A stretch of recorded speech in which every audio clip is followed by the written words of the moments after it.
Bonjour, nous avons vu ensemble l'équilibre d'échange durant le cours précédent, l'équilibre d'échange sans production ou l'équilibre du consommateur,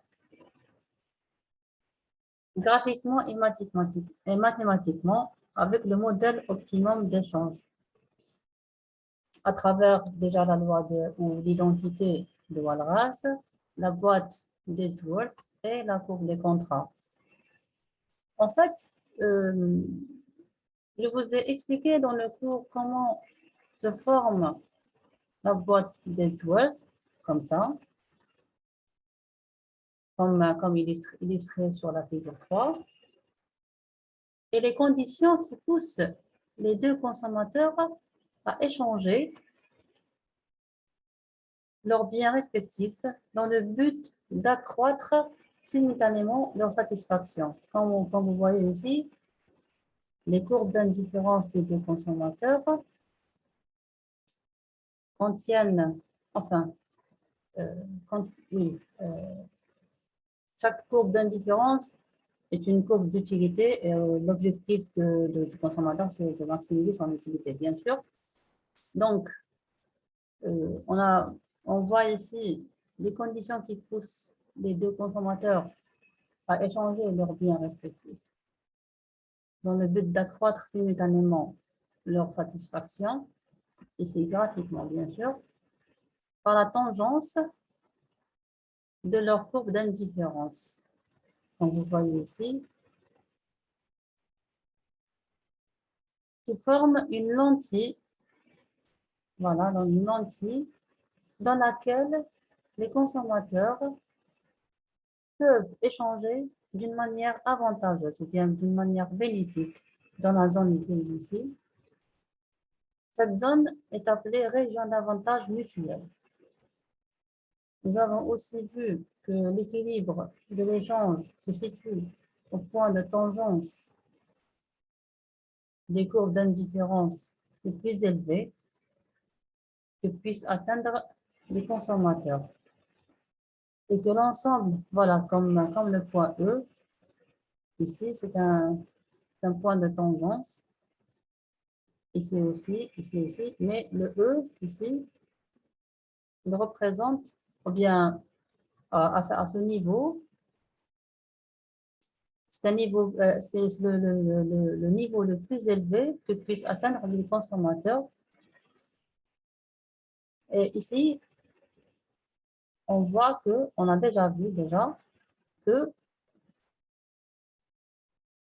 l'ensemble de ces points de tangence forment la courbe des contrats sur laquelle les taux marginaux de substitution sont égaux. Et ces points sont des points Pareto optimum. Voici voilà, la démonstration mathématique. Nous avons utilisé le Lagrangien et dans l'objectif du problème voilà, pour la résoudre, c'est consiste à chercher jusqu'à quel point on augmente l'utilité du consommateur 1 sans réduire celle du consommateur 2 sous les contraintes, bien sûr, contraintes budgétaires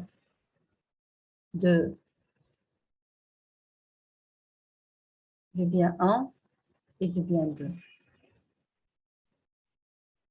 Voilà, en simplifiant et en appliquant la condition de premier ordre, nous avons eu,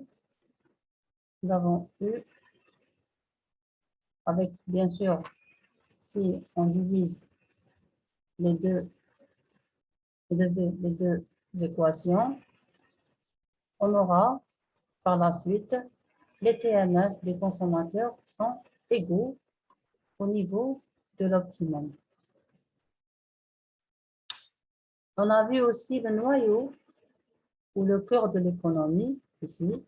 Graphiquement, il est représenté par l'intersection de la courbe des contrats ici. Donc vous voyez ce passage entre le E et la courbe. On peut mettre ici un autre point. Donc, le noyau ou le cœur de l'économie est représenté par l'intersection de la courbe des contrats et la région d'avantage mutuel. Donc, ce n'est pas toute la zone grise, en fait. C'est juste ce passage qui est les optimums de Pareto optimum. C'est ça qui s'appelle le noyau ou le cœur de l'économie. Ce principe, tout ce qu'on a vu ici, en fait, concerne l'échange par troc. On a vu déjà que les consommateurs s'échangent des biens dans l'objectif de maximiser leur satisfaction. Et dans cette partie, dans la deuxième partie ici, du cours, nous avons introduit, voilà, nous avons introduit un système de marché et des prix pour vérifier s'ils peuvent conduire à une allocation avantageuse. Voilà, déjà, j'ai expliqué ici qu'une manière d'effectuer les échanges est bien sûr le troc, mais les marchés étant des lieux d'échange, nous devons nous demander s'ils peuvent conduire à une allocation avantageuse des richesses. Pour cela, nous devons introduire un système de marché et des prix, surtout des prix correspondant à ces marchés. Voilà.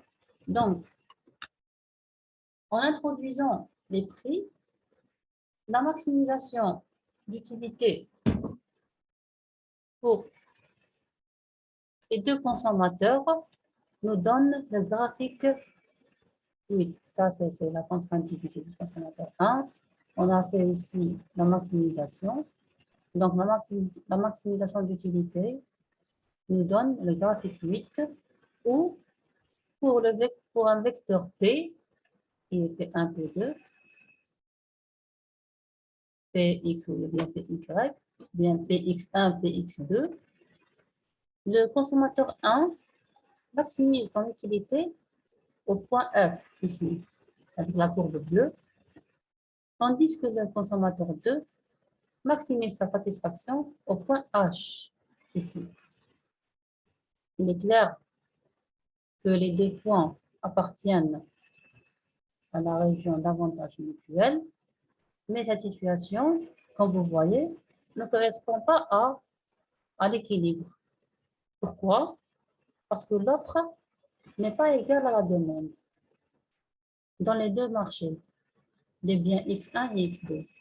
Comme vous voyez ici, mathématiquement, on a les allocations initiales du bien 1, ici, c'est ça, c'est A, c'est au niveau A, donc l'allocation du consommateur 1, au bien A, X1, et l'allocation du bien 1 pour le consommateur 2. Donc, ici, on a l'offre, elle est inférieure à la demande. Regardez, la demande ici au niveau du consommateur 1, elle est de 0 ou la bien O jusqu'à le point F. Donc, tout ça, plus la demande du consommateur 2 en bien X1 qui est au prime jusqu'au point H. Donc, si on additionne les deux, on va trouver ici, comme vous voyez, la différence est une demande excédentaire. On a une demande excédentaire ici. Donc, entre H et F, ça c'est une demande excédentaire. La même chose pour le bien 2, sauf que le bien 2, on a ici une offre excédentaire. Donc, c'est l'offre qui est supérieure à la demande. Donc, ici, on a deux propriétés pour atteindre l'équilibre. Chaque consommateur maximise sa satisfaction. Cette première condition, cette première propriété, elle a été atteinte parce que ici on voit que les deux consommateurs ont maximisé leur satisfaction. Mais la deuxième propriété, qui est les marchés des biens X sont soldés. Ici, cette propriété n'est pas atteinte. Donc, pour remédier à ça, il faut juste jouer sur le système de prix. Par exemple, bon, pour le bien 1, pour atteindre l'équilibre euh, pour remédier à cette situation, donc il nous faut augmenter le prix où la demande est supérieure à l'offre, ou bien on doit augmenter le prix où on a une demande excédentaire et baisser le prix où on a une offre excédentaire jusqu'à avoir ou bien atteindre l'équilibre. Regardez ici. Donc, c'était la première situation. Et là, avec le vecteur de prix P', ça, ici, on a atteint l'équilibre. Donc, avec le nouveau vecteur P', l'équilibre simultané des deux marchés est atteint, où l'offre est égale à la demande.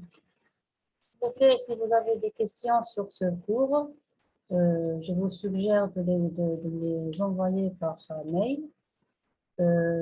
Sinon, on pourrait les voir ensemble ce jeudi, Inch'Allah, au cours.